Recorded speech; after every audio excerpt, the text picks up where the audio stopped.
എല്ലാവർക്കും പുതിയൊരു ക്ലാസ്സിലേക്ക് സ്വാഗതം. Civil police officer, woman civil police ഓഫീസറിൻ്റെ സ്പെഷ്യൽ ടോപ്പിക്സുമായി ബന്ധപ്പെട്ട CRPCയുടെ മൂന്നാമത്തെ ക്ലാസ്സാണ് നമ്മൾ എടുക്കുന്നത്. ഇതിനു മുമ്പേ ഉള്ള നമ്മൾ അറസ്റ്റുമായിട്ട് ബന്ധപ്പെട്ടുള്ള കുറച്ച് സെക്ഷൻസ് പഠിച്ചിരുന്നു. അതുപോലെ തന്നെ CRPCയുടെ ഡെഫിനിഷൻസും എന്നൊരു ടോപ്പിക്കൂടെ നമ്മൾ കവർ ചെയ്തിരുന്നു. അങ്ങനെ 2 ക്ലാസ്സസ് CRPCയുടെ ഓൾറെഡി നമ്മൾ ചെയ്തിട്ടുണ്ട്. അതിനു മുമ്പേ നമ്മൾ IPCയുടെ കംപ്ലീറ്റ് ക്ലാസ്സസ് ചെയ്തിട്ടുണ്ട്. അതുപോലെ തന്നെ കേരള പോലീസ് ആക്ടിൻ്റെ ക്ലാസ്സസും ചെയ്തിട്ടുണ്ട്. ഇതൊക്കെ കാണണമെന്ന് താല്പര്യമുള്ളത് നമ്മളുടെ സിവിൽ പോലീസ് ഓഫീസർ സ്പെഷ്യൽ ടോപ്പിക്സിൻ്റെ പ്ലേലിസ്റ്റിൽ കയറി കഴിഞ്ഞാൽ നിങ്ങൾക്ക് കാണാൻ സാധിക്കുന്നതാണ്. അതുപോലെ തന്നെ അതുപോലെ തന്നെ നമ്മുടെ ടെലഗ്രാം ചാനലിൻ്റെ ലിങ്ക് ഞാൻ ഡിസ്ക്രിപ്ഷൻ ബോക്സിലും അതുപോലെ തന്നെ കമൻറ്റ് ബോക്സിലും പിൻ ചെയ്തേക്കാം. നിങ്ങൾ ആവശ്യമുള്ളവരത് ജോയിൻ ചെയ്യുക. നമുക്ക് സിവിൽ പോലീസുമായിട്ട് ബന്ധപ്പെട്ട നോട്ട്സുകളും കാര്യങ്ങളും ഒക്കെ നമുക്ക് അതിനകത്ത് തന്നെ ഇടാവുന്നതാണ്. നിങ്ങൾക്ക് വേണ്ടവർക്ക് ഷോർട്ട് നോട്ട്സുകളും ഒക്കെ നമ്മൾ അതിനകത്ത് ഇടുന്നതാണ്. പോളുകളും കാര്യങ്ങളും എല്ലാം ഇടാം. അപ്പം ആവശ്യമുള്ളവർ ആ ടെലഗ്രാം ചാനലിൻ്റെ ലിങ്കിലൂടെ ജോയിൻ ചെയ്യുക. അപ്പം നമുക്ക് ക്ലാസ്സിലോട്ട് കിടക്കാം. അതുപോലെ തന്നെ ചാനൽ ആദ്യമായിട്ട് കാണുന്ന കൂട്ടുകാരുണ്ടെങ്കിൽ മാക്സിമം സബ്സ്ക്രൈബ് ചെയ്തിട്ട് തന്നെ കാണാൻ ശ്രമിക്കുക. അതുപോലെ തന്നെ വീഡിയോയ്ക്ക് ഒന്ന് ലൈക്ക് കൂടെ ചെയ്യുക. അപ്പം നമുക്ക് കിടക്കാം. ഇന്ന് നമ്മൾ പഠിക്കാൻ പോകുന്ന അറസ്റ്റിൻ്റെ 2ാമത്തെ ക്ലാസ്സാണ് CRPCയുടെ. അപ്പോൾ CRPC സെക്ഷൻ 46. അപ്പം ഇന്ന് പഠിക്കാൻ പോകുന്ന CRPC സെക്ഷൻ 46. സെക്ഷൻ 46 എന്താണ് പറയുന്നത്? അറസ്റ്റ് ചെയ്യുന്നത് എങ്ങനെ? Arrest how made.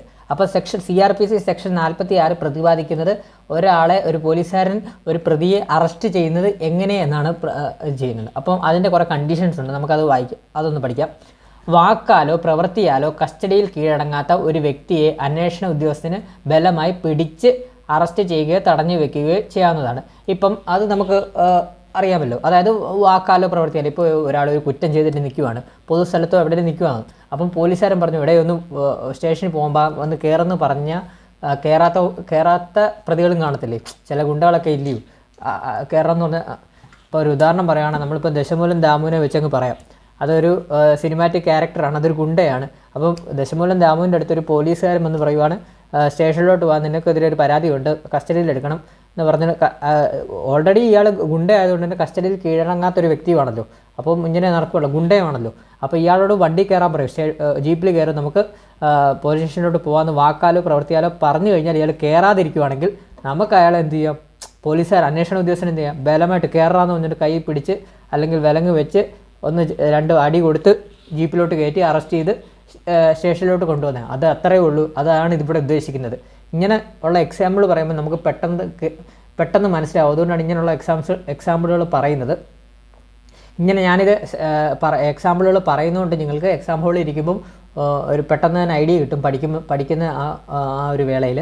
അപ്പോൾ ഓർത്ത് വെച്ചോ, ഗുണ്ടയായ ദശമൂലം ദാമുവിനെ നമ്മൾ കസ്റ്റഡിയിൽ കീഴടങ്ങാത്ത ഗുണ്ടയായ ദശമൂലം ദാമുവിനെ ഒരു അന്വേഷണ ഉദ്യോഗസ്ഥൻ അറസ്റ്റ് ചെയ്യാൻ വരുമ്പോൾ അത് വാക്കാലോ പ്രവൃത്തിയാലോ പറയുമ്പോൾ അയാൾ ജീപ്പിലോട്ടോ അറസ്റ്റ് ചെയ്യാനോ കീഴടങ്ങാതിരിക്കുവാണ്. അപ്പോൾ അയാൾ എന്ത് ചെയ്യാം? ദശമൂലം ദാമുവിനെ നമുക്ക് ബലമായിട്ട് പിടിച്ച് ബലമായിട്ട് പിടിച്ചൊന്ന് 2 അടിയും കൊടുത്ത് വിലങ്ങും വെച്ച് നമുക്ക് ജീപ്പിൽ കയറ്റി അറസ്റ്റ് ചെയ്ത് കൊണ്ടുപോകാം, പോലീസ് സ്റ്റേഷനിൽ കൊണ്ടുപോകാം. അപ്പോൾ അതാണ് ഇവിടെ പറയുന്നത്.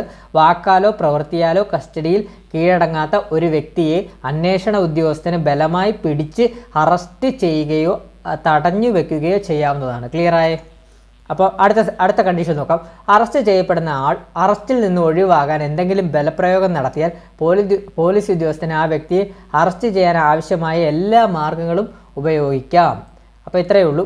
അറസ്റ്റ് ചെയ്യപ്പെടുന്ന ആൾ അറസ്റ്റിൽ നിന്ന് ഒഴിവാകാൻ എന്തെങ്കിലും ബലപ്രയോഗം നടത്തിയാൽ പോലീസ് ഉദ്യോഗസ്ഥന് ആ വ്യക്തിയെ അറസ്റ്റ് ചെയ്യാൻ ആവശ്യമായ എല്ലാ മാർഗങ്ങളും ഉപയോഗിക്കാം. ഇപ്പം നമ്മൾ പറഞ്ഞല്ലോ ഓൾറെഡി. ഇപ്പം ദശമൂലം ദാമിനെ അറസ്റ്റ് ചെയ്തുകൊണ്ട് പോവുകയാണ്. അപ്പോൾ അറസ്റ്റ് ചെയ്തുകൊണ്ട് പോകുമ്പോൾ അറസ്റ്റിൽ നിന്ന് ഒഴിവാക്കാൻ ചിലപ്പം നമ്മൾ അറസ്റ്റ് ചെയ്തുകൊണ്ട് പോകുന്ന ഉദ്യോഗസ്ഥരെ ചിലപ്പോൾ അവനെ അടിക്കും, അല്ലെ അവനെ അടിച്ചിട്ട് ഓടും. അപ്പോൾ ഓടുമ്പോൾ അറസ്റ്റ് ചെയ്യുന്ന ഉദ്യോഗസ്ഥന് വേണേൽ അയാളുടെ ലാത്തി എടുക്കാം, ലാത്തി എടുത്ത് 2 അടി കൊടുത്ത് കൊണ്ടുപോകാം. അതാണ് ഇവിടെ പറയുന്നത്. ലാത്തി എടുത്ത് അടിച്ച് ആണെങ്കിൽ കാലിലും കയ്യിലും ഒക്കെ അടിച്ച് ഒന്ന് കെട്ടി കൊണ്ടുപോകാം. അതാണ് ഇവിടെ പറയുന്നത്. അതായത് അറസ്റ്റ് ചെയ്യപ്പെടുന്ന ആൾ അറസ്റ്റിൽ നിന്ന് ഒഴിവാകാൻ എന്തെങ്കിലും ബലപ്രയോഗം നടത്തിയാൽ പോലീസ് ഉദ്യോഗസ്ഥന് ആ വ്യക്തിയെ അറസ്റ്റ് ചെയ്യാൻ ആവശ്യമായ എല്ലാ മാർഗങ്ങളും ഉപയോഗിക്കാം. എല്ലാ മാർഗങ്ങളും ഉപയോഗിക്കാവുന്നതാണ്. അതിപ്പം ലാത്തി അങ്ങനെയുള്ള എന്ത് മാർഗവും ഉപയോഗിക്കാവുന്നതാണ്. പോലീസ് ഉദ്യോഗസ്ഥന് അനുവദനീയമായ എന്ത് മാർഗവും ഉപയോഗിക്കാവുന്നതാണ്. ക്ലിയറായേ? അടുത്തത്, വധശിക്ഷയോ ജീവപര്യന്തമോ ഇവ രണ്ടും ഒരുമിച്ചോ ശിക്ഷ കിട്ടാൻ സാധ്യതയില്ലാത്ത പ്രതികളെ അറസ്റ്റ് ചെയ്യുമ്പോൾ മരണം സംഭവിക്കാവുന്ന ബലപ്രയോഗം പോലീസ് ഉദ്യോഗസ്ഥൻ സ്വീകരിക്കാൻ അവകാശം നൽകുന്നില്ല. അത് നമുക്കറിയാം. വധശിക്ഷയോ ജീവപര്യന്തമോ ഇവ രണ്ടുമോ ഒരുമിച്ചോ ശിക്ഷ കിട്ടാൻ സാധ്യതയില്ലാത്ത പ്രതികളെ അറസ്റ്റ് ചെയ്യുമ്പോൾ മരണം സംഭവിക്കാവുന്ന ബലപ്രയോഗം പോലീസ് ഉദ്യോഗസ്ഥന് സ്വീകരിക്കാൻ അവകാശം നൽകുന്നില്ലെന്നാണ് പറയുന്നത്. ഇത്രയേ ഉള്ളൂ. ഒരു സിമ്പിളായിട്ട് പറയുകയാണെങ്കിൽ ഇത്രയേ ഉള്ളൂ.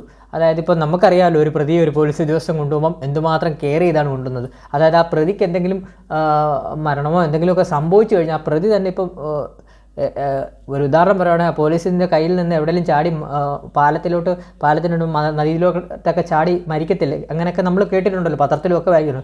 പോലീസ് ഉദ്യോഗസ്ഥൻ്റെ കയ്യിൽ നിന്ന് പ്രതി നഷ്ടപ്പെട്ട പ്രതിക്ക് എന്തെങ്കിലും മരണമോ എന്തെങ്കിലും സംഭവിച്ചു കഴിഞ്ഞാൽ നമുക്കറിയാം ആ പോലീസ് ഉദ്യോഗസ്ഥൻ്റെ സസ്പെൻഷൻ കിട്ടും. അതുപോലെ തന്നെ പോലീസ് ഉദ്യോഗസ്ഥന് അദ്ദേഹത്തിൻ്റെ ആ ഒരു സർക്കാർ സർവീസിൽ അദ്ദേഹത്തിൻ്റെ ഒരു ബാഡ് മാർക്കും ആവും. അപ്പോൾ പോലീസ് ഉദ്യോഗസ്ഥൻ വളരെയധികം കെയർഫുള്ളായിട്ട് വേണം ഒരു പ്രതിയെ അറസ്റ്റ് ചെയ്ത് ഹാജരാക്കാനുള്ളതാണ് ഇതുകൊണ്ട് ഉദ്ദേശിക്കുന്നത്. ക്ലിയറായ?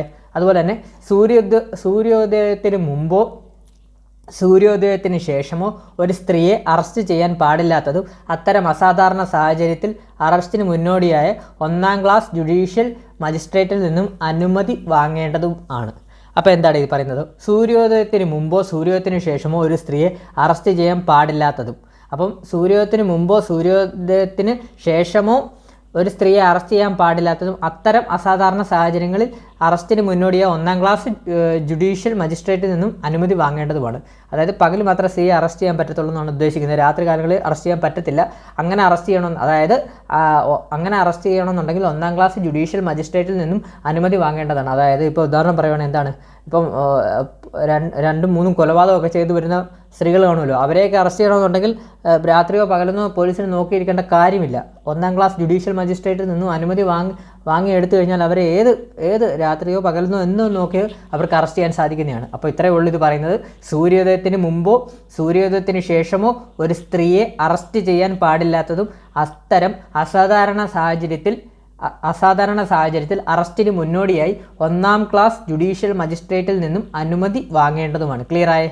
അപ്പോൾ സെക്ഷൻ 46 ഒന്നുകൂടെ പറയാം. സെക്ഷൻ 46 നമ്മൾ പഠിച്ചു അറസ്റ്റ് ചെയ്യുന്നത് എങ്ങനെ, അറസ്റ്റ് ചെയ്യുന്നത് എങ്ങനെയെന്നാണ്. ഫസ്റ്റ് കണ്ടീഷൻ നമ്മൾ പഠിച്ചു, വാക്കാലോ പ്രവൃത്തിയാലോ കസ്റ്റഡിയിൽ കീഴടങ്ങാത്ത ഒരു വ്യക്തിയെ അന്വേഷണ ഉദ്യോഗസ്ഥന് ബലമായി പിടിച്ച് അറസ്റ്റ് ചെയ്യുകയോ തടഞ്ഞു വെക്കുകയോ ചെയ്യാവുന്നതാണ്.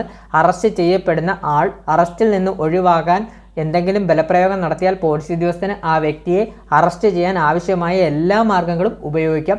വധശിക്ഷയോ ജീവപര്യന്തമോ ഇവ രണ്ടും ഒരുമിച്ചോ ശിക്ഷ കിട്ടാൻ സാധ്യതയില്ലാത്ത പ്രതികളെ അറസ്റ്റ് ചെയ്യുമ്പോൾ മരണം സംഭവിക്കാവുന്ന ബലപ്രയോഗം പോലീസ് ഉദ്യോഗസ്ഥൻ സ്വീകരിക്കാൻ അവകാശം നൽകുന്നില്ല. അപ്പോൾ അതാണ് പറയുന്നത്. അതുപോലെ തന്നെ സൂര്യോദയത്തിന് മുമ്പോ സൂര്യോദയത്തിന് ശേഷമോ ഒരു സ്ത്രീയെ അറസ്റ്റ് ചെയ്യാൻ പാടില്ലാത്തതും അത്തരം അസാധാരണ സാഹചര്യത്തിൽ അറസ്റ്റിന് മുന്നോടിയായി 1-ാം ക്ലാസ് ജുഡീഷ്യൽ മജിസ്ട്രേറ്റിൽ നിന്നും അനുമതി വാങ്ങേണ്ടതുമാണ്. ക്ലിയറായേ? അപ്പോൾ നമുക്ക് അടുത്ത സെക്ഷനിലോട്ട് പോവാം. CRPC സെക്ഷൻ 50 ആണ് നമ്മൾ അടുത്ത് പഠിക്കാൻ പോകുന്നത്. അറസ്റ്റ് ചെയ്യപ്പെടുന്ന ആളെ അറസ്റ്റിനുള്ള കാരണങ്ങളും ജാമ്യത്തിനുള്ള അവകാശങ്ങളും അറിയിക്കണം. അപ്പോൾ CRPC സെക്ഷൻ 50 എന്താണ് പറയുന്നത്? അറസ്റ്റ് ചെയ്യപ്പെടുന്ന ആളെ അറസ്റ്റിനുള്ള കാരണങ്ങളും ജാമ്യത്തിനുള്ള അവകാശവും അറിയിക്കണമെന്നുള്ളതാണ് സെക്ഷൻ 50 പറയുന്നത്. അതിൻ്റെ കണ്ടീഷൻസ് പറയാം.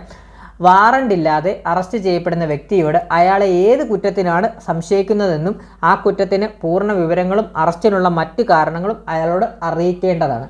അതായത് ഇപ്പോൾ ഒരു ഉദാഹരണം പറയുകയാണെങ്കിൽ, പെട്ടെന്ന് ഒരാളുടെ വീട്ടിലോട്ട് ഇപ്പോൾ പോലീസ് ഉദ്യോഗസ്ഥൻ അറസ്റ്റ് ചെയ്യാൻ വരുവാണെങ്കിൽ അദ്ദേഹത്തിൻ്റെ കയ്യിൽ വാറണ്ട് ഇല്ല. പക്ഷേ ഏത് കുറ്റത്തിനാണ് സംശയിക്കുന്നതെന്നും ആ കുറ്റത്തിൻ്റെ പൂർണ്ണ വിവരങ്ങൾ അറസ്റ്റിനുള്ള മറ്റു കാരണങ്ങളും ആ അറസ്റ്റ് ചെയ്യപ്പെടുന്ന ആളെ അറിയിക്കേണ്ടതാണ് പോലീസ് ഉദ്യോഗസ്ഥൻ. ക്ലിയറായേ? അപ്പോൾ ഒന്നുകൂടെ പറയാം.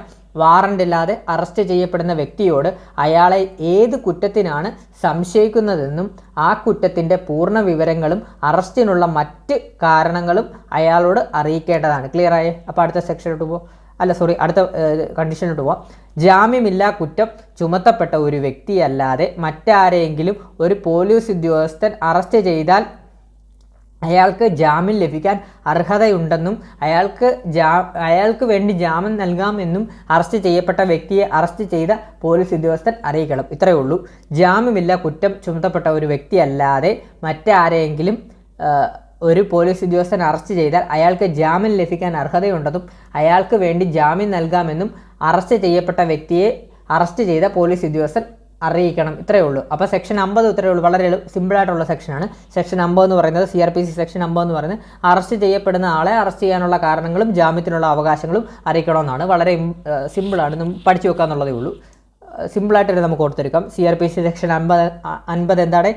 അറസ്റ്റ് ചെയ്യപ്പെടുന്ന ആളെ അറസ്റ്റിനുള്ള കാരണങ്ങളും ജാമ്യത്തിനുള്ള അവകാശങ്ങളും അറിയിക്കണം എന്നുള്ളതാണ്. ക്ലിയർ ആയ? അടുത്ത സെക്ഷനിലോട്ട് പോവാം. അടുത്ത സെക്ഷൻ CRPC സെക്ഷൻ 51 അറസ്റ്റ് ചെയ്യപ്പെടുന്ന ആളെ പരിശോധിക്കൽ, സെർച്ച് ഓഫ് അറസ്റ്റഡ് പേഴ്സൺ. അപ്പോൾ അടുത്ത സെക്ഷൻ CRPC സെക്ഷൻ 51 അറസ്റ്റ് ചെയ്യപ്പെടുന്ന ആളെ പരിശോധിക്കൽ, സെർച്ച് ഓഫ് അറസ്റ്റഡ് പേഴ്സൺ. അപ്പോൾ എന്താണെന്ന് നോക്കാം. അറസ്റ്റ് ചെയ്ത ആളിനെ ദേഹപരിശോധന നടത്തേണ്ടതും അയാൾക്ക് അത്യാവശ്യത്തിന് വേണ്ട വസ്ത്രമൊഴികെ മറ്റെല്ലാ സാധനങ്ങളും സുരക്ഷിതമായി കസ്റ്റഡിയിൽ വെക്കേണ്ടതാണ്. അതായത് ഇത്രയേ ഉള്ളൂ. അറസ്റ്റ് ചെയ്ത ആളിനെ ദേഹപരിശോധന നടത്തേണ്ടതും അയാൾക്ക് അത്യാവശ്യത്തിന് വേണ്ട വസ്ത്രമൊഴികെ മറ്റെല്ലാ സാധനങ്ങളും സുരക്ഷിതമായ കസ്റ്റഡിയിൽ വെക്കേണ്ടതാണ്. ഇപ്പം ഒരു ഉദാഹരണം പറയുവാണ്. ഇപ്പോൾ ഒരാളിപ്പോൾ ഒരു ബാഗും ഡ്രസ്സും കാര്യങ്ങളും മൊബൈലും എല്ലാം ഒരാളെ അറസ്റ്റ് ചെയ്യുവാണ് പോലീസ്. അറസ്റ്റ് ചെയ്ത ആളുടെ ബാഗും അതുപോലെ തന്നെ അയാളുടെ മൊബൈലും അയാളുടെ കയ്യിരിക്കുന്ന സംഭവങ്ങളെല്ലാം പോലീസിൻ്റെ കസ്റ്റഡിയിൽ വെക്കേണ്ടതാണ്. അതുപോലെ തന്നെ അദ്ദേഹത്തിന് സെല്ലിലോട്ട് ഇടുമ്പോൾ അയാൾക്ക് അത്യാവശ്യത്തിന് വേണ്ട വസ്ത്രം ഒഴികെ ബാക്കിയുള്ള ബാഗും കാര്യങ്ങളും എല്ലാം പോലീസ് സുരക്ഷിതമായിട്ട് കസ്റ്റഡിയിൽ വെക്കേണ്ടതാണെന്നാണ് സെക്ഷൻ 51 പ്രകാരം പറയുന്നത്. ഒന്നുകൂടെ പറയാം. അറസ്റ്റ് ചെയ്ത ആളിനെ ദേഹപരിശോധന നടത്തേണ്ടതും അയാൾക്ക് അത്യാവശ്യത്തിന് വേണ്ട വസ്ത്രം ഒഴികെ മറ്റെല്ലാ സാധനങ്ങളും സുരക്ഷിതമായി കസ്റ്റഡിയിൽ വെക്കേണ്ടത് ആണെന്നാണ് പറയുന്നത്. അടുത്ത കണ്ടീഷൻ നോക്കാം. പോലീസ് ഉദ്യോഗസ്ഥൻ പ്രതിയിൽ നിന്ന് പിടിച്ചിട്ടുള്ളതും കൈവശത്തിലെടുത്തതുമായ സാധനങ്ങളുടെ ഒരു രസീത് പ്രതിക്ക് നൽകേണ്ടതാണ്. അപ്പോൾ നമ്മൾ മുമ്പേ പറഞ്ഞല്ലോ, പ്രതിയുടെ നിന്ന് പിടിച്ചെടുത്ത്, ഇപ്പോൾ ബാഗ് പിടിച്ചെടുത്തു, ബാഗ്, മൊബൈല്, അതുപോലെ തന്നെ പേഴ്സ്, കാര്യങ്ങളൊക്കെ പിടിച്ചെടുത്തു. അപ്പോൾ അതെല്ലാം ആ പോലീസ് ഉദ്യോഗസ്ഥൻ പ്രതിയിൽ നിന്ന് പിടിച്ചെടുത്ത് സാധനങ്ങളുടെ ഒരു രസീത് പ്രതിക്ക് നൽകേണ്ടതാണ്. ക്ലിയർ ആയി? ഒന്നുകൂടെ പറയാം. പോലീസ് ഉദ്യോഗസ്ഥൻ പ്രതിയിൽ നിന്ന് പിടിച്ചെടുത്തിട്ടുള്ളതും കൈവശത്തിലെടുത്തതുമായ സാധനങ്ങളുടെ ഒരു രസീത് പ്രതിക്ക് നൽകേണ്ടതാണ്. ക്ലിയർ ആയ? അതുപോലെ തന്നെ സ്ത്രീകളെ ദേഹപരിശോധന നടത്തുന്നത് യോഗ്യമായ രീതിയിൽ മറ്റൊരു സ്ത്രീ ആയിരിക്കണം. ഇത് നമ്മൾ സ്ത്രീകളുടെ കാര്യം നമ്മൾ ഓൾറെഡി അബ്കാരി ആക്ടിലും നമ്മൾ ഇത് തന്നെ പഠിച്ചതാണ്. സ്ത്രീയെ പരിശോധിക്കാൻ മറ്റൊരു സ്ത്രീക്ക് അവകാശമുള്ളൂ എന്നാണ് പറയുന്നത്. അപ്പോൾ CRPC സെക്ഷൻ 51 അത് തന്നെയാണ് പറയുന്നത്.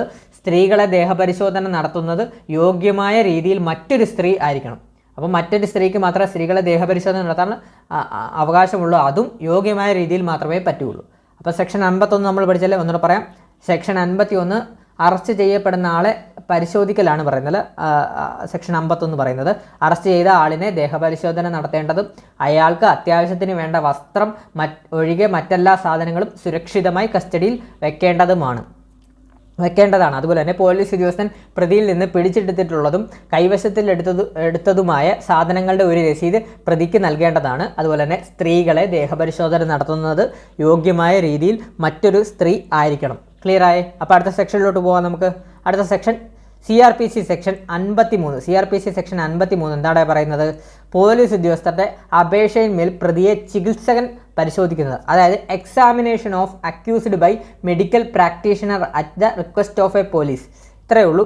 പോലീസ് ഉദ്യോഗസ്ഥൻ്റെ അപേക്ഷയിൽ മേൽ പ്രതിയെ ചികിത്സകൻ പരിശോധിക്കുന്ന, അതായത് ഇപ്പോൾ ഒരു പ്രതിയെ അറസ്റ്റ് ചെയ്ത പ്രതിയെ ആവശ്യമെങ്കിൽ സബ് ഇൻസ്പെക്ടറുടെ റാങ്കിൽ കുറയാത്ത ഉദ്യോഗസ്ഥൻ്റെ അപേക്ഷ പ്രകാരം ഒരു മെഡിക്കൽ ഓഫീസറെ കൊണ്ട് പരിശോധന നടത്തേണ്ടതാണ്. അതിപ്പോൾ നമുക്കറിയാം, ഒരു പ്രതിയെ അറസ്റ്റ് ചെയ്ത് കഴിഞ്ഞാൽ ആ പ്രതിക്ക് എന്തെങ്കിലും ആ പ്രതിക്ക് എന്തെങ്കിലും ചികിത്സ വേണമെന്നുണ്ടെങ്കിൽ സബ് ഇൻസ്പെക്ടർ റാങ്കിൽ കുറയാത്ത ഉദ്യോഗസ്ഥൻ്റെ അപേക്ഷ പ്രകാരം ഒരു മെഡിക്കൽ ഓഫീസർ ഓർ ഡോക്ടറെ കൊണ്ട് പരിശോധന നടത്തേണ്ടതാണ്. അതായത് നമുക്കറിയാം, ഒരു സബ് ഇൻസ്പെക്ടർ ആയിരിക്കുമല്ലോ ഒരു മിനിമം ഒരു സ്റ്റേഷൻ്റെയൊക്കെ ചാർജ് വരുന്നത്. അപ്പോൾ ആ സ്റ്റേഷൻ്റെ ചാർജുള്ള സബ് ഇൻസ്പെക്ടർ ആയിരിക്കണം. ഒരു സ്റ്റേഷൻ്റെ ചാർജ് എപ്പോഴും ഉള്ളത് സബ് ഇൻസ്പെക്ടർക്കായിരിക്കുമേ. ആ സബ് ഇൻസ്പെക്ടറുടെ അപേക്ഷ പ്രകാരമായിരിക്കണം ഒരു മെഡിക്കൽ ഓഫീസറെ കൊണ്ട് പ്രതിയെ പരിശോധിപ്പിക്കേണ്ടത്. ക്ലിയർ ആയേ? അപ്പോൾ അടുത്തത്, സ്ത്രീയെയാണ് പരിശോധിപ്പിക്കേണ്ടതെങ്കിൽ ഒരു ലേഡി ഡോക്ടറെ കൊണ്ട് പരിശോധിപ്പിക്കേണ്ടതാണ്. അതുപോലെ തന്നെ ഒരു സ്ത്രീയെയാണ് പരിശോധിക്കേണ്ടതെങ്കിൽ ഒരു ലേഡി ഡോക്ടറെ കൊണ്ട് മാത്രമേ പരിശോധിപ്പിക്കാവൂ എന്നാണ് പറയുന്നത്. അപ്പോൾ ഒന്നുകൂടെ പറയാൻ വളരെ എളുപ്പമാണ്. CRPC സെക്ഷൻ 53 പോലീസ് ഉദ്യോഗസ്ഥൻ്റെ അപേക്ഷയിന്മേൽ പ്രതിയെ ചികിത്സകൻ പരിശോധിക്കുന്നതാണ് നമ്മൾ പ്രതിപാദിക്കുന്നത്. അതുപോലെ തന്നെ അറസ്റ്റ് ചെയ്ത പ്രതിയെ ആവശ്യമെങ്കിൽ സബ് ഇൻസ്പെക്ടറുടെ റാങ്കിൽ കുറയാത്ത ഉദ്യോഗസ്ഥൻ്റെ അപേക്ഷ പ്രകാരം ഒരു മെഡിക്കൽ ഓഫീസറെ ഒരു ഡോക്ടറെ കൊണ്ട് പരിശോധന നടത്തേണ്ടതാണ്. അതുപോലെ തന്നെ സ്ത്രീയെ പരിശോധിക്കേണ്ടതെങ്കിൽ ഒരു ലേഡി ഡോക്ടറെ കൊണ്ട് പരിശോധിപ്പിക്കേണ്ടതാണ്. ക്ലിയർ ആയേ? അതുപോലെ തന്നെ അടുത്ത സെക്ഷനാണ് CRPC സെക്ഷൻ 54. CRPC സെക്ഷൻ 54 എന്താ പറയുന്നത് നമുക്ക് നോക്കാം. അറസ്റ്റ് ചെയ്യപ്പെട്ട ആളെ മെഡിക്കൽ ഓഫീസർ പരിശോധിക്കുന്നത്. അതായത് നമ്മൾ കേട്ടിട്ടുണ്ട് ഈ അറസ്റ്റ് ചെയ്യുമ്പോൾ നമ്മളിപ്പോൾ പെട്ടെന്ന് നിങ്ങൾക്ക് ഓർക്കാൻ ഒരു ഇത് പറയാം. അയ്യപ്പനും കോശി സിനിമ കണ്ടിട്ടില്ല? അയ്യപ്പനും കോശി സിനിമയിൽ നമ്മൾ പൃഥ്വിരാജിനെ അറസ്റ്റ് ചെയ്ത് കഴിയുമ്പോൾ മെഡിക്കൽ എടുക്കണമെന്നൊക്കെ പറയുന്നത് കേട്ടിട്ടില്ലേ? അത് അയ്യപ്പനും കോശിയാലും ഒട്ടുമിക്ക സിനിമയിൽ നമ്മൾ കേട്ടില്ല, ഒരു പ്രതിയെ അറസ്റ്റ് ചെയ്ത് കഴിഞ്ഞാൽ ഉടനെ തന്നെ പോലീസ് മെഡിക്കൽ എടുക്കാൻ കൊണ്ടുപോകുന്നു പറയുന്നത് കേട്ടില്ലേ? അതായത് പ്രതിയുടെ ഇപ്പോൾ ഒരാൾ മദ്യപിച്ചിട്ടുണ്ടെങ്കിൽ മദ്യത്തിൻ്റെ അളവ് കാര്യങ്ങളും ബാക്കി എന്തെങ്കിലും പറ്റിയിട്ടുണ്ടെന്നൊക്കെ അറിയാനാണ് മെഡിക്കൽ എടുക്കുക എന്ന് പറയുന്നത്. അത് തന്നെയാണ് ഇവിടെ പറയുന്നത്. സെക്ഷൻ 54 പറയുന്നത് അറസ്റ്റ് ചെയ്യപ്പെട്ട ആളെ മെഡിക്കൽ ഓഫീസർ പരിശോധിക്കുന്നതാണ്. അപ്പോൾ എന്താണെന്ന് നോക്കാം. ഏതൊരാളെയും അറസ്റ്റ് ചെയ്യുമ്പോൾ ഒരു മെഡിക്കൽ ഓഫീസറോ രജിസ്റ്റേർഡ് ഡോക്ടറോ അയാളെ പരിശോധിക്കേണ്ടതാണ്. സ്ത്രീ ആണെങ്കിൽ വനിതാ മെഡിക്കൽ ഓഫീസർ വേണം. ഇപ്പോൾ ക്ലിയറായേ? ഞാൻ പറഞ്ഞത് മനസ്സിലായി? ഒന്നുകൂടെ പറയാം, നിങ്ങൾക്ക് മനസ്സിലാവുന്ന രീതിയിൽ പറയാം. അതായത് നമ്മളിപ്പോൾ ഏതൊരു പ്രതിയെ അറസ്റ്റ് ചെയ്ത് കഴിഞ്ഞാലും ആ പ്രതിയെ നിങ്ങളെല്ലാവരും കേട്ടിട്ടുണ്ടാവും മെഡിക്കൽ എടുക്കണമെന്ന്. ഒരു പ്രതിയെ അറസ്റ്റ് ചെയ്ത് കഴിഞ്ഞാൽ അത് തന്നെയാണ് ഇവിടെ ഈ സെക്ഷനും പറയുന്നത്. CRPC സെക്ഷൻ 54 പ്രകാരമാണ് ആ മെഡിക്കൽ എടുക്കുന്നത്. ഏതൊരാളെയും അറസ്റ്റ് ചെയ്യുമ്പോൾ ഒരു മെഡിക്കൽ ഓഫീസറോ രജിസ്റ്റേർഡ് ഡോക്ടറോ അയാളെ പരിശോധിക്കേണ്ടതാണ്. സ്ത്രീ ആണെങ്കിൽ വനിതാ മെഡിക്കൽ ഓഫീസർ വേണം. അതുപോലെ തന്നെ ഇപ്പോഴേ ഓർത്ത് വെച്ചോ, സ്ത്രീകളെ അറസ്റ്റ് ചെയ്യാൻ സ്ത്രീകൾക്കേ പറ്റൂ, അതുപോലെ തന്നെ സ്ത്രീകളെ പരിശോധിക്കാൻ സ്ത്രീകൾക്കേ പറ്റൂ, അതുപോലെ തന്നെ സ്ത്രീകളെ മെഡിക്കൽ പരിശോധന നടത്താനും സ്ത്രീകൾക്കേ പറ്റത്തുള്ളൂ. ക്ലിയറായി? ഒന്നുകൂടെ പറയാം. ഏതൊരാളെയും അറസ്റ്റ് ചെയ്യുമ്പോൾ ഒരു മെഡിക്കൽ ഓഫീസറോ രജിസ്റ്റേർഡ് ഡോക്ടറോ അയാളെ പരിശോധിക്കേണ്ടതാണ്. സ്ത്രീ ആണെങ്കിൽ വനിതാ മെഡിക്കൽ ഓഫീസർ വേണം. ക്ലിയറായേ? അടുത്തത്, അറസ്റ്റ് ചെയ്യപ്പെട്ട ആളുടെ ദേഹത്തുള്ള മുറിവുകളും അക്രമത്തിൻ്റെ അടയാളങ്ങളും അവയേറ്റ ഏകദേശ സമയവും രേഖപ്പെടുത്തി പരിശോധന തയ്യാറാക്കണം. ഇത് നമ്മളിപ്പോൾ ഇത് പറയുവാണെങ്കിൽ ഇപ്പം ഓരോ അടിപിടി കേസൊക്കെ പറഞ്ഞു. അടിപിടി കേസ് പോലീസിൻ്റെ FIR ഈ വീഡിയോ കാണുന്ന മിക്ക ആൾക്കാരും ഇനി ഭാവിയിൽ പോലീസാകും നിങ്ങൾക്ക് കുറച്ചുകൂടെ മനസ്സിലാവും. അതായത് ഒരു അടിപിടി കേസോ കാര്യങ്ങളോ ഒക്കെ വരുമ്പം നമ്മൾ ഈ വെട്ടിൻ്റെ പാട് അല്ലെങ്കിൽ വെട്ടിൻ്റെ നീളം, അതായത് നമ്മുടെ മുറിവിൻ്റെ അളവ് ഏത് സമയത്താണ്, ഇതെല്ലാം മെഡിക്കൽ ഓഫീസറിന് കണ്ടെത്താൻ സാധിക്കുന്നതാണ്, മെഡിക്കലിലൂടെ കണ്ടെത്താൻ സാധിക്കുന്നത്. അത് തന്നെയാണ് ഇവിടെ പറയുന്നത്. അതായത് ആ വെട്ടിൻ്റെ ആഴം, ആ വെട്ടിൻ്റെ ഇത് എത്ര സമയത്തിന് ആ മുറിവ് വന്നിട്ട് എത്ര നേരമായി, ഇതെല്ലാം മെഡിക്കൽ ഓഫീസർക്ക് കണ്ടെത്താൻ സാധിക്കുന്നതാണ്. അങ്ങനെയാണ് ഈ മെഡിക്കൽ എടുക്കുന്നത്. മനസ്സിലായില്ലേ? അത് തന്നെയാണ് ഇവിടെ പറയുന്നത്. ഒന്നുകൂടെ പറയാം. അറസ്റ്റ് ചെയ്യപ്പെട്ട ആളുടെ ദേഹത്തുള്ള മുറിവുകളും ആക്രമണത്തിൻ്റെ അടയാളങ്ങളും അവയേറ്റ ഏകദേശ സമയം രേഖപ്പെടുത്തി പരിശോധനാ റെക്കോർഡ് തയ്യാറാക്കണം. ക്ലിയറായ? മെഡിക്കൽ റിപ്പോർട്ടാണ്. അതുപോലെ തന്നെ പരിശോധനാ റിപ്പോർട്ടിൻ്റെ പകർപ്പ് അറസ്റ്റ് ചെയ്യപ്പെട്ട ആൾക്കോ അയാൾ നാമനിർദ്ദേശം ചെയ്യുന്ന ആൾക്കോ മെഡിക്കൽ ഓഫീസർ അയച്ചു കൊടുക്കേണ്ടതാണ്. അതായത് പരിശോധനാ റിപ്പോർട്ടിൻ്റെ ഫലം, ആ പരിശോധിച്ചതിൻ്റെ മെഡിക്കൽ എടുത്തതിൻ്റെ റിപ്പോർട്ടിൻ്റെ ഫലം അറസ്റ്റ് ചെയ്യപ്പെട്ട ആൾക്കോ അല്ലെങ്കിൽ അയാൾ നാമനിർദ്ദേശം ചെയ്യുന്ന ആൾക്കോ, മിക്കവാറും വക്കീലായിരിക്കും, വക്കീലിനോ മെഡിക്കൽ ഓഫീസർ അയച്ചു കൊടുക്കേണ്ടതാണെന്നാണ് പറയുന്നത്. അതെന്തിനാണ് അയച്ചു കൊടുക്കുന്നതെന്ന് വെച്ചാൽ അയാൾക്ക് അതിന്മേൽ എന്തെങ്കിലും വ്യത്യാസമോ കസ്റ്റഡിയിൽ എന്തെങ്കിലും ഇവിടെ വന്നിട്ട് എന്തെങ്കിലും, അതായത് അറസ്റ്റ് ചെയ്ത് പോലീസ് സ്റ്റേഷനിൽ കൊണ്ടുവന്നിട്ട് എന്തെങ്കിലും കസ്റ്റഡിയിൽ അടിപിടിയോ എന്തെങ്കിലും ഉണ്ടെങ്കിൽ അയാൾക്ക് കോടതിയെ വാദിക്കാമല്ലോ. അതിനുവേണ്ടിയാണ്, കോടതിയിലും കേസിനും ഒക്കെ വേണ്ടിയാണ് ഈ അയച്ചു കൊടുക്കുന്നത്. മെഡിക്കൽ ഓഫീസറിന് അയാൾക്ക് കൊടുക്കുന്നതും അതുപോലെ തന്നെ അയാൾ നാമനിർദ്ദേശം ചെയ്യുന്ന ആൾക്കോ വക്കീലിനോ അയച്ചു കൊടുക്കുന്നുണ്ട്. ക്ലിയർ ആയോ? അപ്പോൾ സെക്ഷൻ 54 ഇത്രയേ ഉള്ളല്ലോ, അറസ്റ്റ് ചെയ്യപ്പെട്ട ആളെ മെഡിക്കൽ ഓഫീസർ പരിശോധിക്കുന്നത്. ക്ലിയർ ആയി? അടുത്തത് സെക്ഷൻ 57, CRPC സെക്ഷൻ 57 നമുക്ക് നോക്കാം. CRPC സെക്ഷൻ 57 പറയുന്നത് അറസ്റ്റ് ചെയ്യപ്പെട്ട ആളെ 24 മണിക്കൂറിൽ കൂടുതൽ തടങ്കലിൽ വെക്കരുത്. അപ്പോൾ എന്താണ് CRPC സെക്ഷൻ 57? ഇമ്പോർട്ടൻ്റ് ആണ്. CRPC സെക്ഷൻ 57 പറയുന്നത് അറസ്റ്റ് ചെയ്യപ്പെട്ട ആളെ 24 മണിക്കൂറിൽ കൂടുതൽ തടങ്കലിൽ വെക്കരുത് എന്നാണ് പറയുന്നത്. അതായത് വാറണ്ട് കൂടാതെ ഒരാളെ അറസ്റ്റ് ചെയ്താൽ 24 മണിക്കൂറിൽ കൂടുതൽ സമയം അയാളെ പോലീസ് കസ്റ്റഡിയിൽ വെക്കാൻ പാടില്ല. അതായത് വാറണ്ട് ഇല്ലാതെ അറസ്റ്റ് ചെയ്ത് കഴിഞ്ഞാൽ, വാറണ്ട് കൂടാതെ ഒരാളെ അറസ്റ്റ് ചെയ്താൽ 24 മണിക്കൂറിൽ കൂടുതൽ അയാളെ പോലീസ് കസ്റ്റഡിയിൽ വെക്കാൻ പാടില്ല എന്നാണ് പറയുന്നത്. അപ്പോൾ എളുപ്പമാണ് ഈ സെക്ഷൻ പഠിക്കാൻ. സെക്ഷൻ 57, CRPC സെക്ഷൻ 57 വരുന്നത് അറസ്റ്റ് ചെയ്യപ്പെട്ട ആളെ 24 മണിക്കൂറിൽ കൂടുതൽ പോലീസ് സ്ഥലങ്ങളിൽ വെക്കരുത് എന്നാണ് പറയുന്നത്. ക്ലിയർ ആയി? എളുപ്പമാണ് പഠിക്കാൻ. അടുത്തത് ലാസ്റ്റ് സെക്ഷനാണ് ഇന്നത്തെ അറസ്റ്റിൻ്റെ ലാസ്റ്റ് സെക്ഷൻ. സെക്ഷൻ 167 ഇമ്പോർട്ടൻ്റ് ആണ്, വളരെ ഇമ്പോർട്ടൻ്റ് ആയിട്ടുള്ള സെക്ഷനാണ്. ഇതിൽ നിന്നൊരു മാർക്ക് ചോദിക്കാൻ ചാൻസ് കൂടുതലാണ്, കാരണം അതിനകത്ത് ഒത്തിരി പോയിൻ്റ് ഉണ്ട്. അപ്പം നമുക്ക് പഠിക്കാം. സെക്ഷൻ 167 എന്താണ് പറയുന്നത്? 24 മണിക്കൂറിനുള്ളിൽ അന്വേഷണം പൂർത്തിയാക്കാൻ കഴിയാത്തപ്പോഴുള്ള നടപടിക്രമം, അതായത് procedure when investigation cannot be completed in 24 hours. അപ്പോൾ എന്താണെന്ന് നോക്കാം. അതെന്താണെന്ന് നോക്കാം. CRPC സെക്ഷൻ 167 എന്താണ് പറയുന്നത്? 24 മണിക്കൂറിനുള്ളിൽ അന്വേഷണം പൂർത്തിയാക്കാൻ കഴിയാത്തപ്പോഴുള്ള നടപടിക്രമത്തെക്കുറിച്ചാണ് പറയുന്നത്. അതായത് procedure when investigation cannot be completed in 24 hours. അപ്പോൾ എന്താണെന്ന് നോക്കാം. ഒരു പോലീസ് ഒരു വ്യക്തിയെ ഒരു കേസിൽ അറസ്റ്റ് ചെയ്യുകയും കേസ് അന്വേഷണം സെക്ഷൻ 57 പ്രകാരം നിശ്ചയിച്ചിട്ടുള്ള 24 മണിക്കൂറിനകം പൂർത്തിയാക്കാൻ കഴിയാതിരിക്കുകയും ആ വ്യക്തിക്കെതിരായുള്ള ആരോപണത്തിന് അടിസ്ഥാനമായുള്ള തെളിവുകൾ പോലീസ് ഉദ്യോഗസ്ഥന് ലഭിക്കുകയും ചെയ്താൽ തുടരന്വേഷണത്തിനായി കസ്റ്റഡി നീട്ടൽ നടപടികൾക്ക് സ്വീകരിക്കാം. അതായത് ഇത്രയേ ഉള്ളൂ. നിങ്ങൾ ഇത്രയേ ഓർത്ത് വെച്ചാൽ ഇപ്പം ഒരു കേസ്, ഒരു കൊലപാതക കേസാണെന്ന് വിചാരിച്ചു. ആ കൊലപാതക കേസിനെ സംബന്ധിച്ച് ഫസ്റ്റിലൊരു ഒരാളെ അറസ്റ്റ് ചെയ്തു, ഒരു പ്രതിയെ അറസ്റ്റ് ചെയ്തു. പക്ഷേ അവനെ വെച്ച് ഇതിന് ബാക്കിയുള്ള പ്രതികളെ എല്ലാം കണ്ടുപിടിക്കാനുള്ള തെളിവുകളും കാര്യങ്ങളും എല്ലാം പോലീസിൻ്റെ കിട്ടി. അപ്പം ഇങ്ങനൊരു ക്രൂഷ്യൽ ടൈം, അതായത് ഈ അപ്പോഴത്തേക്കും 24 മണിക്കൂർ കഴിയാറായിട്ടും പക്ഷേ ഇവൻ നമ്മുടെ കസ്റ്റഡിയിലുണ്ടെങ്കിൽ ബാക്കിയുള്ള മെയിൻ പ്രതികളെയും കാര്യങ്ങളെയും എല്ലാം നമുക്ക് പിടിക്കാൻ സാധിക്കുന്നതാണ്. അപ്പം എന്താണ് പോലീസ് ചെയ്യേണ്ടത്? ആ സമയത്ത് പോലീസ് ചെയ്യേണ്ടത് തുടരന്വേഷണത്തിനായി കസ്റ്റഡി നീട്ടൽ നടപടികൾക്ക് സ്വീകരിക്കാൻ സാധിക്കും. അതായത് 24 മണിക്കൂർ കൂടുതൽ അവനെ കസ്റ്റഡിയിൽ വെക്കാനുള്ള നടപടികൾക്ക് പോലീസിന് സ്വീകരിക്കാം എന്നാണ് ഈ സെക്ഷനിൽ പറയുന്നത്. അതായത് ഇപ്പം ഇത്രയും പറഞ്ഞപ്പോൾ നിങ്ങൾക്ക് മനസ്സിലായല്ലോ. അപ്പോൾ ഒന്നുകൂടെ അത് വ്യക്തമായിട്ട് ഒന്നുകൂടെ പറയുമ്പോൾ നിങ്ങൾ കറക്റ്റായിട്ട് ക്ലിയർ ആവും. പോലീസ് ഒരു വ്യക്തിയെ ഒരു കേസിൽ അറസ്റ്റ് ചെയ്യുകയും കേസന്വേഷണം സെക്ഷൻ 57, നമ്മൾ പഠിച്ചാണ് സെക്ഷൻ 57 പ്രകാരം നിശ്ചയിച്ചിട്ടുള്ള 24 മണിക്കൂറിനകം പൂർത്തിയാക്കാൻ കഴിയാതിരിക്കുകയും ആ വ്യക്തിക്കെതിരെയായുള്ള ആരോപണത്തിൽ അടിസ്ഥാനമായ തെളിവുകൾ പോലീസ് ഉദ്യോഗസ്ഥർ ലഭിക്കുകയും ചെയ്താൽ തുടരന്വേഷണത്തിനായി കസ്റ്റഡി നീട്ടൽ നടപടികൾക്ക് സ്വീകരിക്കാം. വളരെ ഇമ്പോർട്ടൻ്റ് ആണ്. ക്ലിയർ ആയോ? പെട്ടെന്ന് തന്നെ മനസ്സിലായി. അടുത്ത നോക്കാം. ഇതിനായി കേസ് സംബന്ധിച്ച ഡയറിയുടെ പകർപ്പ് അടുത്തുള്ള ജുഡീഷ്യൽ മജിസ്ട്രേറ്റിന് കൈമാറുകയും പ്രതിയെ മജിസ്ട്രേറ്റിന് കൈമാറുകയും വേണം. അപ്പോൾ എന്താണ് ഇതിനായി ചെയ്യേണ്ടത്? ഇതിനായി കേസ് സംബന്ധിച്ച ഡയറിയുടെ ഒരു പകർപ്പ് അതുപോലെ തന്നെ അടുത്തുള്ള ജുഡീഷ്യൽ മജിസ്ട്രേറ്റിന് കൈമാറുകയും പ്രതിയെ മജിസ്ട്രേറ്റിന് കൈമാറുകയും വേണം എന്നാണ് പറയുന്നത്. അതുപോലെ തന്നെ അടുത്ത കണ്ടീഷൻ പറയുന്നത്, അത്തരം കേസിൻ്റെ അധികാര പരിധിയിലുള്ള മജിസ്ട്രേറ്റിനാണ് പ്രതിയെ കൈമാറിയതെങ്കിൽ പ്രതിയെ 15 ദിവസത്തേക്ക് ഉചിതമായ കസ്റ്റഡി തടഞ്ഞു വെക്കാൻ അധികാരം നൽകാം. അപ്പോൾ എന്താണ് പറഞ്ഞത്? അത്തരം കേസിൻ്റെ അധികാര പരിധിയിലുള്ള മജിസ്ട്രേറ്റിനാണ് പ്രതിയെ കൈമാറിയതെങ്കിൽ ആ പ്രതിയെ 15 ദിവസത്തേക്ക് മജിസ്ട്രേറ്റിൻ്റെ അനുവാദപ്രകാരം ഉചിതമായ കസ്റ്റഡിയിൽ തടഞ്ഞു വെക്കാൻ അധികാരം നൽകാം എന്നാണ് പറയുന്നത് സെക്ഷൻ 167 പ്രകാരം. അപ്പോൾ അടുത്ത് നോക്കാം.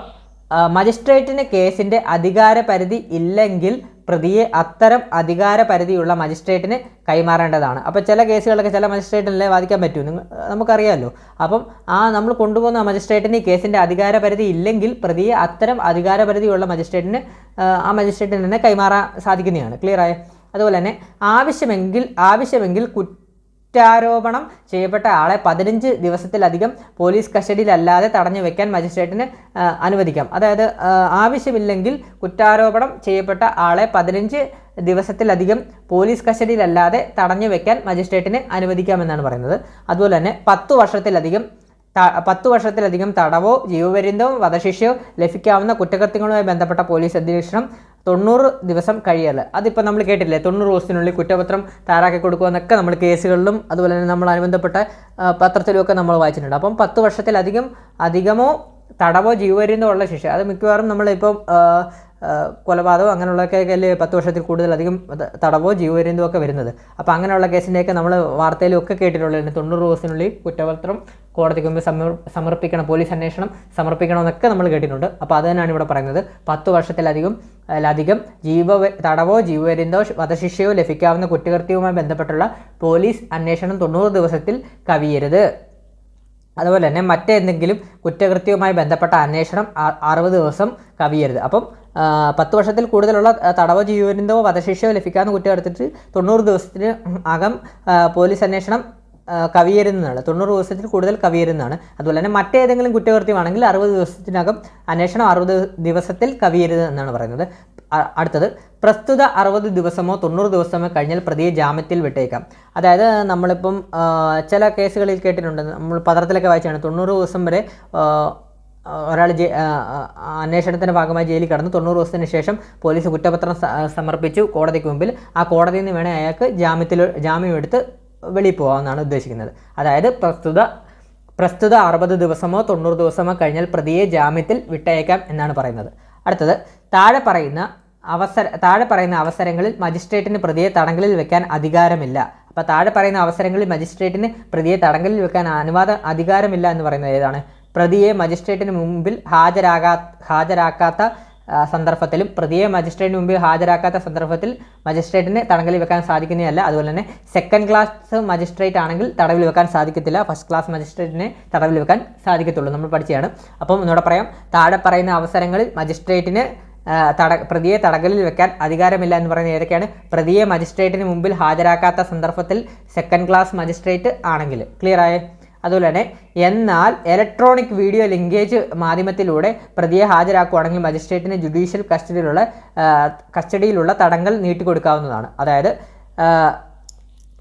ഓൾറെഡി തടങ്കലിൽ വെച്ചിട്ട് കഴിഞ്ഞാൽ, അതായത് ഇലക്ട്രോണിക് വീഡിയോ ലീക്കേജ് മാധ്യമത്തിൽ, അതായത് വീഡിയോ കോൺഫറൻസിലൂടെ മാധ്യമത്തിലൂടെ പ്രതിയെ ഹാജരാക്കുകയാണെങ്കിൽ മജിസ്ട്രേറ്റിന് ജുഡീഷ്യൽ കസ്റ്റഡിയിലുള്ള തടങ്കൽ നീട്ടിക്കൊടുക്കാവുന്നതാണെന്നാണ് പറയുന്നത്. ആ കേസിൻ്റെ അനുസരിച്ചിരിക്കും.